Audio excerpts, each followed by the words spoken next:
New in Stella Architect 3.5 is the ability to create a drop-down input device, an input device that allows the user to choose from a list of options in order to set a variable. You can get to it by going to the options group icon, clicking the down arrow, and hitting the drop-down input.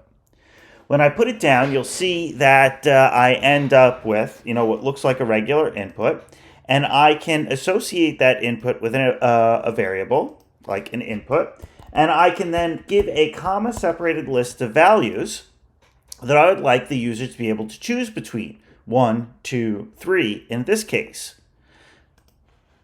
When I go into presentation mode, you can see then I get 1, 2, 3.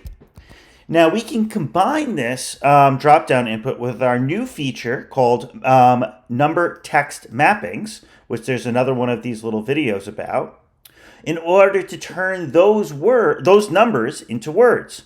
So if we look at this number text mapping called RGB, it takes the number 1 and turns it into the word red, the number 2 into the word green, and the number 3 into the word blue. So if we want to make this input device say R for red, G for green, B for blue, we can right-click, Format, and Input. The mapping will be RGB, hit OK, and now you can see that this drop-down shows red, green, blue. 1, 2, 3. And just like that, now you can have your users choose words as a set of options using a drop-down input.